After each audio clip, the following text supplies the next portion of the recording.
Bienvenidos a Bullishcast, el podcast que trasciende los límites del ordinario y te sumerge en las profundidades de la excelencia.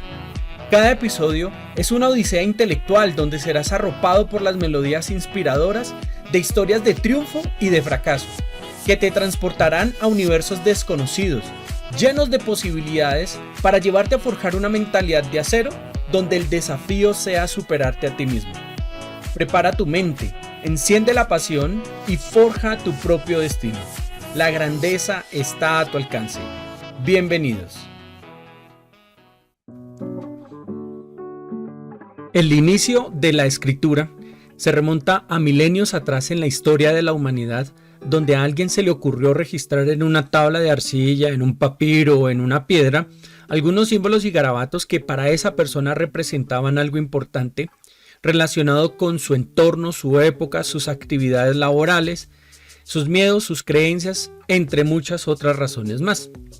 Podemos comenzar diciendo que a lo largo de las eras y las edades, el ser humano ha tenido necesidad de dejar registro de los eventos que rodean su vida y a partir de ello podemos encontrar registro de historias maravillosas y de momentos históricos que no pueden quedarse allí en el olvido. Si hacemos un recorrido a través de las culturas, ellos han buscado comunicar su historia de alguna manera. Y como bien lo dije, a través de tablas de arcilla, de piedras o de muchos otros elementos, registraron estas historias. Se cree que la escritura nació en Mesopotamia hacia el año 4000, 3000, 4000 antes de Cristo, o sea, un montón de años. Llevamos 5 o 6000 años escribiendo. Bien. Y uno de los primeros escritos en ser encontrados es el poema de Gilgamesh, que habla sobre las hazañas del rey Gilgamesh de Uruk, perteneciente a la antigua civilización de Mesopotamia, y que aproximadamente fue escrito en el tercer milenio antes de Cristo. Es decir, este escrito tiene 5000 años. Si vamos a buscar en otra civilización como en la civilización hindú o india, ¿verdad? Tenemos el Rig Veda, que es una colección de himnos védicos que forman parte de los textos sagrados del hinduismo. Fue escrito en sánscrito, que es una lengua que todavía se habla en algunas regiones de la India, y se estima que se escribió alrededor del segundo milenio antes de Cristo. Trasladémonos de cultura, vamos hacia la China, que no se puede quedar atrás. En el I Ching, también conocido como el libro de los cambios, se registran importantes eventos de filosofía y de información respecto a la adivinación china. Su origen se remonta aproximadamente al primer milenio antes de Cristo. Vayamos un poquito más para el oriente para encontrarnos con esta sociedad extraordinaria de los japoneses, que también tienen un registro de leyendas y relatos que narran la historia antigua de Japón, y lo hicieron en el Kojiki, o registro de cosas antiguas, que es una crónica japonesa que fue compilada hacia el año 712 después de Cristo. Si nos volvemos a ir hacia el Medio Oriente, más o menos por lo que hoy es Irán, en el Imperio Persa, el Avesta es el texto que registra todas las costumbres y ritos de la religión fundada por Zoroastro o Zaratustra, que es el zoroastrismo, y se cree que fue escrito aproximadamente en el primer milenio antes de Cristo en la antigua Persia. Si nos vamos corriendo un poquito más hacia occidente y recorremos el continente africano, pues nos vamos a encontrar con los egipcios. El libro de los muertos, también conocido como el libro de la vida o libro para salir de día, es una colección de fórmulas mágicas y rituales funerarios que se utilizaban en el antiguo Egipto para guiar a los muertos hacia la vida después de la muerte. Se estima que se desarrolló alrededor del siglo VII antes de Cristo. Ahora, no me quiero imaginar cómo leían todos esos garabatos. Acá hay una historia interesante. En este momento no tendríamos ni idea de esa cultura egipcia si no fuera por la piedra Rosetta. La piedra Rosetta tenía una inscripción tanto en griego como en egipcio que decía exactamente lo mismo. Y como pues el egipcio se perdió, digamos que es una lengua muerta, ese egipcio antiguo, en cambio el griego no, lograron hacer traducción de todos los jeroglíficos que pues hasta el día de hoy se han descubierto en las ruinas egipcias. Interesante, ¿no? El pueblo judío es poseedor de una serie de textos, hablando de esas zonas de Medio Oriente. Estamos pasando por Egipto, ahora pasamos por el antiguo Israel. Ellos son poseedores de una serie de textos a los que aquí la costumbre nos enseñó a llamar Antiguo Testamento, pero que ellos llaman Tanaj. A ver, esto les va a sonar: Génesis, Éxodo, Levítico, Números, Deuteronomio, los profetas, los salmos, los proverbios, y todos estos libros son los que ellos llaman el Tanaj. De hecho, Génesis, Éxodo, Levítico, Números y Deuteronomio lo llaman la Torá. Y esto empezó a ser escrito hacia el año 1500, 1800 antes de Cristo. Cuando nos corremos un poquito más para Europa, encontramos el Imperio Romano. Ellos dejaron la ley de las 12 tablas, Lex Duodecim Tabulorum. Extraordinario mi latín, ¿verdad? Es una recopilación de leyes romanas escritas en tablas de bronce que datan del siglo V a.C.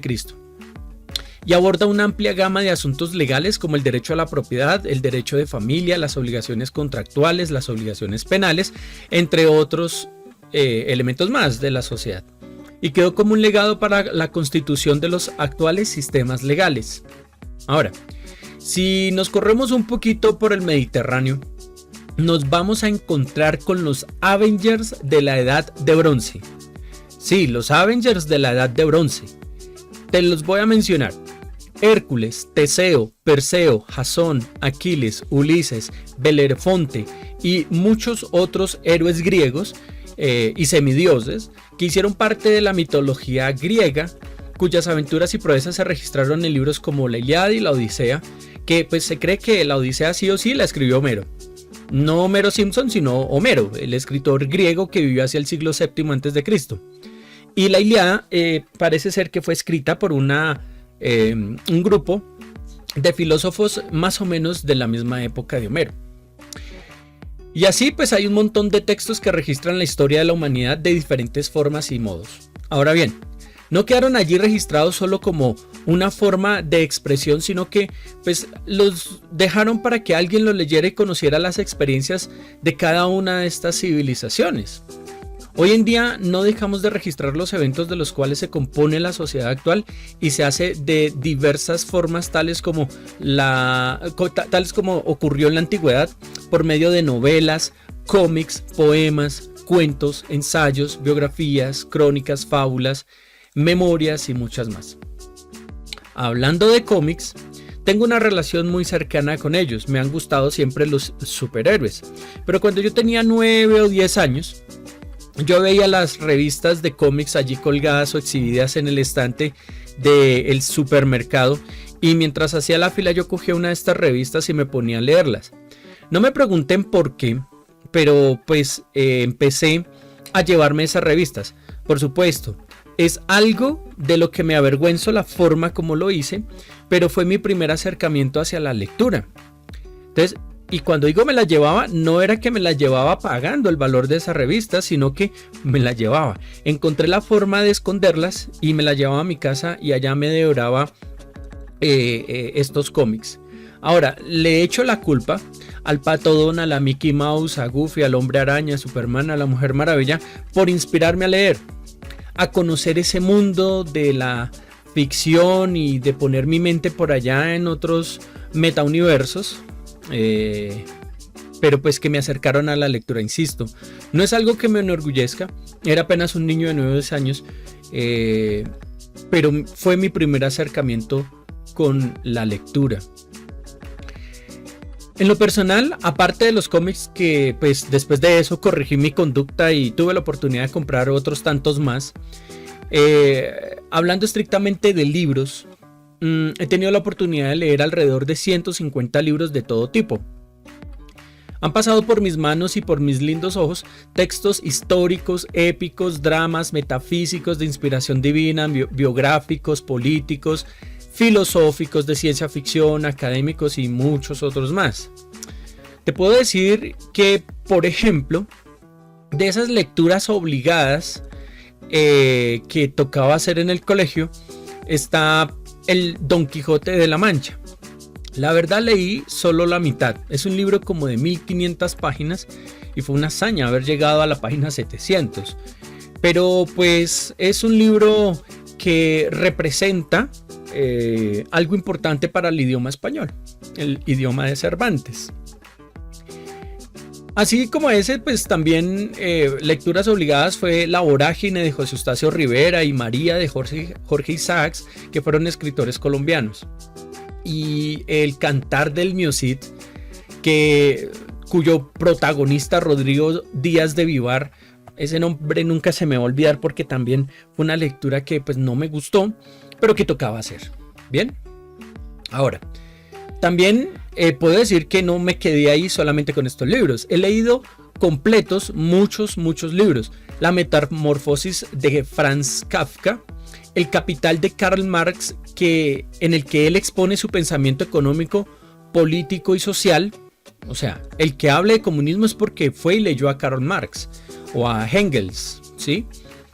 Allí habla sobre su opinión respecto al comunismo, que me parece es una buena idea, imposible de aplicar, porque mientras el humano siga siendo ser humano, va a querer tener poder, ¿de acuerdo? Ahora, no estoy diciendo que el capitalismo sea malo, tiene sus problemas, pero pues a esta altura del partido prefiero el capitalismo que pasar por el socialismo y pues terminar en lo mismo, comunismo con alguien que lidera y quiere tener poder. Entonces, pasando a temas un poco más políticos, Al pueblo nunca le toca es un libro que Álvaro Salomón Becerra escribió hace como 30 o 40 años y habla sobre la amistad de Baltasar Riveros y Casiano Pardo, que se la pasan defendiendo a sus respectivos partidos políticos y líderes, y al final de sus vidas se dan cuenta que todas esas peleas y discusiones y controversias no les sirvieron para nada. Murieron juntos en un hospital. También he leído de Gabriel García Márquez 3 libros. Sí, el hombre tiene muchos libros más, pero me llamó mucho la atención 100 años de soledad, que narra la historia de la familia Buendía, bueno, diferentes generaciones de la familia Buendía con sus historias y sus tragedias. El coronel no tiene quien le escriba, que es una novela que narra la historia de un héroe de una guerra civil que murió esperando una pensión prometida por el gobierno. El hombre iba una vez a la semana a la oficina de correos a ver si le llegaba la tan anhelada carta que le notificaba que el gobierno le iba a pagar su pensión. Crónicas de una muerte anunciada narra la historia de Santiago Nazar, que tenía o vivía en un pueblo donde, pues digamos, los vecinos no son lo que quisiéramos tener al lado, ¿no? Empecemos porque una vez se le atravesó una muchacha llamada Ángela Vicario y simplemente se saludaron y tuvieron una conversación muy pequeña, y ella poco después se casó y pues dijo que descubrieron que ella pues no era virgen, que alguien había quitado su honor y su honra. Bueno, esto fue falso. Fue simplemente ella para atribuirle responsabilidad a Santiago. Ella fue y hizo sus cositas por otro lado y le echó la culpa al hombre, y sus hermanos prometieron venganza. Restablecer el honor y la honra de su hermana era lo más importante. Todo el pueblo sabía que esos hermanitos Vicario iban a ir a matar a Santiago Nazar. Nadie le creyó, nadie hizo nada para evitar la tragedia, y Santiago Nazar murió en la puerta de su casa. Chao, amiguito. Bien, otros textos otros libros que también he leído, por ejemplo, es El Señor de los Anillos. A ver, hay 3 películas y 3 precuelas que pues yo tuve la oportunidad de leer solamente un libro de todos esos libros. Son libros bien grandes, voluminosos, pero ese me lo encontré y me dio curiosidad cuando en algún momento pasé por el centro de Bogotá, que pues para esa época habían muchas más librerías que hoy en día. Me llamó la atención y lo compré por 5.000 pesos. 5.000 pesos hace 25 años eran un montón de plata, ¿verdad? Pero tuve la oportunidad de leerlo y ahí conocí a Gandalf y a Frodo y todos estos personajes que dieron inicio a esa historia, ¿verdad? Un libro muy interesante y bueno, las adaptaciones en cine se acercan mucho a lo que por lo menos vi en el primer libro, que se llama La Comunidad del Anillo. También también leí novelas digamos que libros biográficos como el que habla sobre la vida de Peter Philip Kenneth Keith, que es una historia real.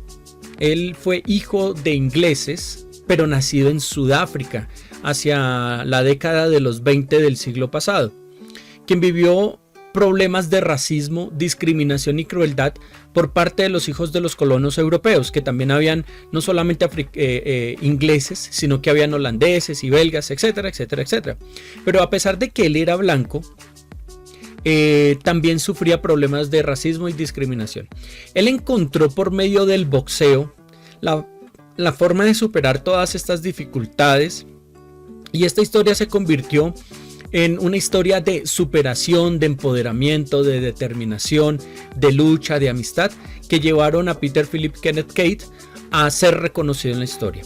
Ese libro se llama El Poder de Uno, y creo que hay una película que habla sobre este libro y sobre pues la vida de él. Si tú eres una persona que le está quedando la grande la vida, toma inspiración de este libro. El hombre sí tenía motivos para poderse rendir, pero no lo hizo, por lo que el hombre se convierte en un personaje que inspira.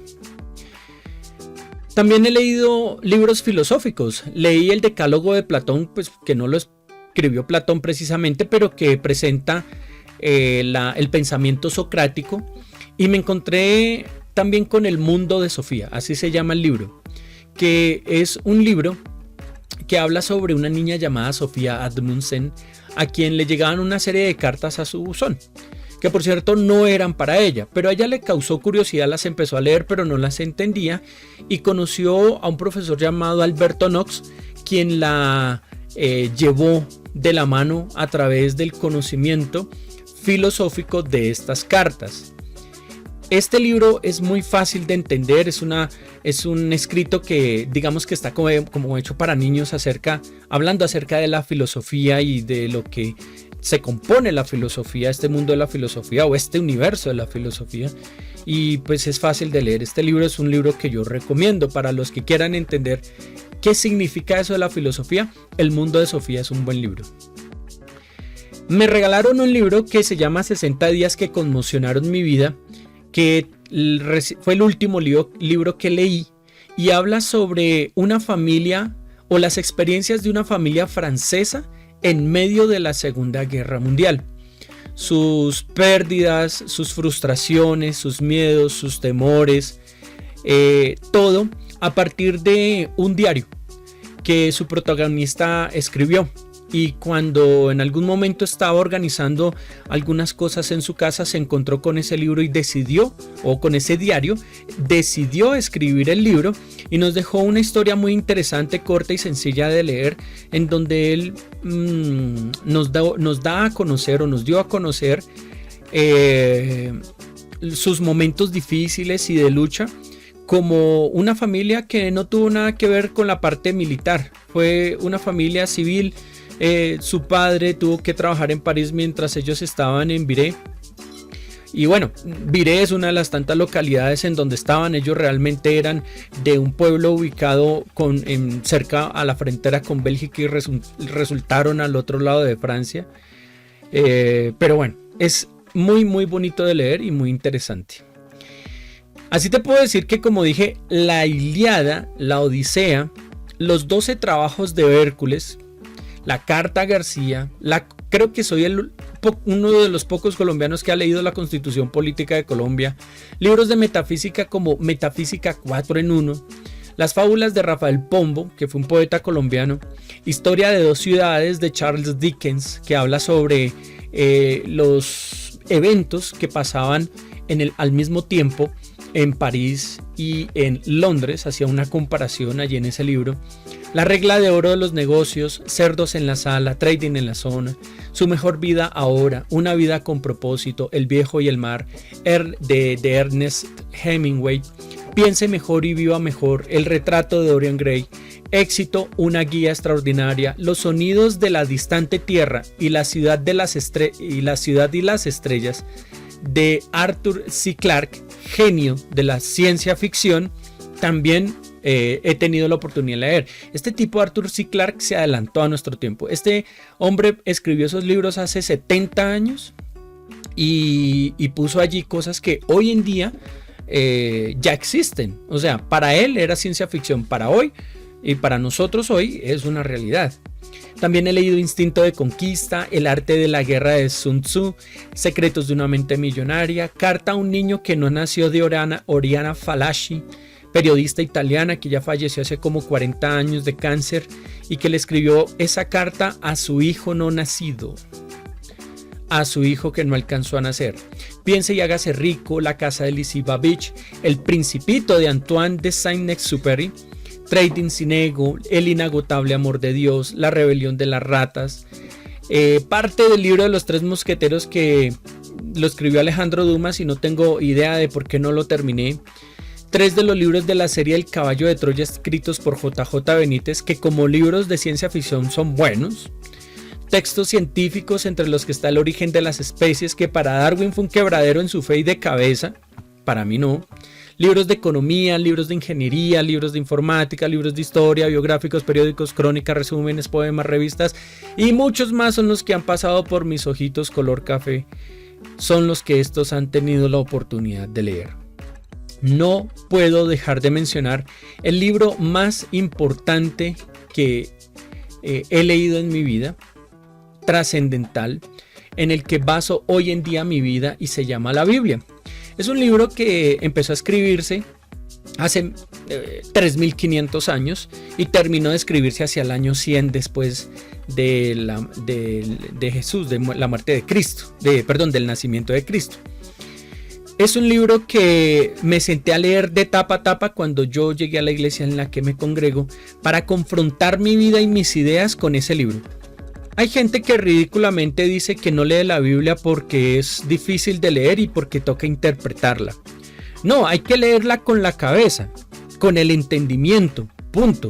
Hay 40 versiones diferentes, o 40 traducciones, no son versiones, son traducciones que te van a ayudar a entender qué es lo que está escrito en ese libro y definitivamente me quedo con él por encima de cualquier otro que haya leído. Es una lectura que súper, hiper, mega recomiendo y que sensatamente deberíamos leer todos. La leo prácticamente todos los días y no dejo de sorprenderme por las cosas maravillosas que hay en este libro. Como pueden ver, o más bien, como pueden escuchar, he leído de todo un poco y esto me ha llevado a ampliar mi mundo. Leer nos lleva a aprender, a adquirir conocimiento y nos da argumentos para no pasar entero lo que escuchamos o lo que nos dicen. Es decir, vamos a tener filtros y no vamos a morir engañados. Me sorprende escuchar gente que afirma con vehemencia argumentos que solo escucharon solo porque los dijo una persona que para ellos es confiable y nunca fueron a validar la fuente o consultar un libro para sacar su propia conclusión acerca de lo que se dice o de lo que escucharon, para saber o corroborar si es cierto o es falso. Fíjate que en la antigüedad leer solamente era para élites, para los nobles, para las clases dominantes, para los ricos, para los gobernantes, para aquellos que tenían la capacidad de pagar un tutor y que les enseñara a leer. Eso hoy en día no pasa. El nivel de alfabetización en Colombia creo que está en el 98 o 99%, o sea, prácticamente todos sabemos leer. Pero no usamos este recurso y esta habilidad para podernos enterar de lo que realmente en el mundo pasa. Es como si hoy existiera esa restricción, pero realmente lo que ocurre es que nos enseñaron a interpretar garabatos como la A, la B, la C y la Z, pero nunca nos enseñaron a leer. Estamos en una sociedad totalmente cegada y mediocre, así de simple, y salimos de allí cuando experimentamos nuevos mundos a partir de la lectura, porque con la lectura aprendemos, ampliamos y mejoramos nuestro vocabulario, aumentamos nuestra capacidad oral. Leer estimula nuestro cerebro y mejora nuestra memoria, nuestra concentración y nuestra agilidad mental, estimula la creatividad e inspira la imaginación. Te puedo decir que en el último grado de bachillerato en el colegio, tuvimos que hacer como una especie de cuento, que era el trabajo final de 11 para literatura, que era la materia. La profesora calificó el libro, me dio la nota, pero no me devolvió el libro. Fue tan bueno que ella dijo, se va a quedar como material de consulta en la biblioteca del colegio. Yo no sé si ese libro todavía exista, pero fíjate lo que me dio la oportunidad, o el hecho de leer, la oportunidad que me abrió. Pues no he vuelto a escribir nada porque no soy de escribir, pero pues es una anécdota que puedo comentarles acerca de que estimula la imaginación, estimula la creatividad y todos estas otras habilidades que tenemos y que no usamos. Leer amplía nuestra perspectiva y nos da la oportunidad de ver las cosas desde diferentes puntos de vista para generar una opinión propia, bien fundamentada. Leer nos ayuda a fomentar el pensamiento crítico y nos lleva a desarrollar la capacidad de evaluar y cuestionar ideas y argumentos de donde quiera que sea y de donde quiera que vengan. Por medio de la lectura he podido conocer historias, culturas, pensamientos y a generar un sinnúmero de experiencias cuando me relaciono con otras personas, pues puedo plantear conversación con cualquier persona en cualquier tema, sea del que sea, porque la lectura me ha dado esa oportunidad. En el aprendizaje se requiere que hagamos bien la tarea y que la hagamos completa, por lo que te sugiero, hay que leer. Y sí, es verdad, puede dar flojera y pereza, pero ¿cómo si no te da pereza para sentarte en el sillón toda una tarde a ver Netflix, Disney, Amazon, Prime o HBO? Yo no digo que no los veas, sino que le des prioridad a la lectura, que es más bonita, enriquecedora, valiosa e interesante. Los servicios de streaming nos dan entretenimiento pasajero, pero los libros nos dan herramientas para la vida. Ahora, también dirás que es que de pronto no te queda tiempo. Bueno, entonces, ¿por qué si tienes tiempo para mover el dedito con TikTok, Facebook, Instagram y demás redes sociales? Insisto, no digo que no los uses. Insisto en lo que en el objeto de este podcast es inspirarte a leer. Ve y descarga un PDF. Yo compré libros en la Play Store de Google y los leí allí. Buscaba un espacio para leerlos en mi celular, en lugar de pintar pajaritos en el aire. Ese aparato tiene que servir para algo y no solamente para ponerse a perder tiempo con redes sociales o con servicios de streaming. Insisto, no te estoy diciendo que no los uses, sino que le des prioridad a cosas más importantes y relevantes.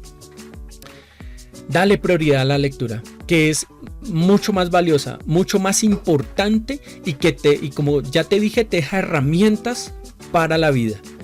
Si lo quieres hacer, entonces establece rutinas de lectura, un horario, un lugar cómodo. Visita una biblioteca. Una biblioteca no es un museo, es un lugar donde puedes encontrar mucho material con el cual puedes aprender.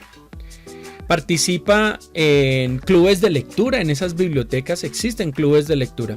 Mira, tal vez tú digas, es que como no tengo el hábito, me cuesta. Bueno, invierte 5 o 10 minutos diarios de lectura y eso ya es un gran comienzo. Poco a poco vas a ir desarrollando la habilidad y dependiendo del tema que escojas, te irás motivando a leer y leer y leer un poco más. Tengo una prima que ella es capaz de leerse 5 o 6 libros al mes. Yo nunca logré eso, pero eso comenzó con 5 o 10 minutos de lectura.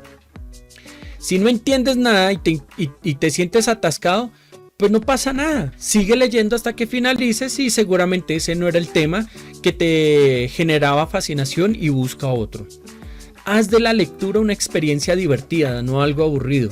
La lectura debe ser una experiencia agradable, porque si no lo estás disfrutando, si no disfrutas lo que lees, pues entonces no estás haciendo nada.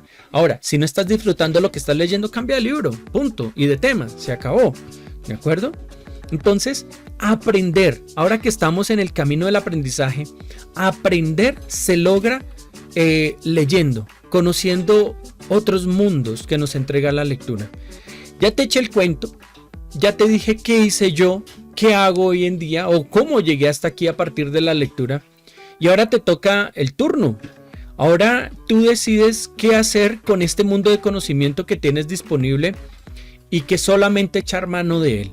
Todavía existen librerías por ahí cerca de tu barrio, de tu hogar, de tu trabajo o en algún punto específico de tu ciudad. Ve y visitas una librería y te compras un libro y empiezas por ahí. Te di los nombres de algunos, tal vez puedes compartir el mismo tipo de gustos, como puede ser que no, pero ve y lo haces. Ahora te pregunto, ¿vas a comenzar este hábito? ¿Será que te inspiré para hacerlo? ¿Le vas a sacar un tiempo, así sea 5 o 10 minutos? ¿Estás dispuesto a abandonar esos servicios de streaming, Netflix, Disney, HBO, Amazon Prime, para meterle un poquito más de esa programación que es correcta a tu cabeza a partir de la lectura? ¿Qué crees que ganas si lo haces? ¿O qué crees que pierdes si no lo haces? ¿Qué estás dispuesto a abandonar para crecer con la lectura? Como siempre me lo puedes dejar en tus comentarios. Espero este tema haya sido interesante y que haya, a partir de esto que has escuchado, te haya motivado para ir a buscar un libro cualquiera y empezar a leerlo. Entonces te dejo, no olvides comentar, compartir, dejar tu me gusta, compartirlo con otras personas y esperar el siguiente podcast con el que continuaremos el camino del aprendizaje. Te dejo con un gran abrazo, Dios te bendiga, chao chao.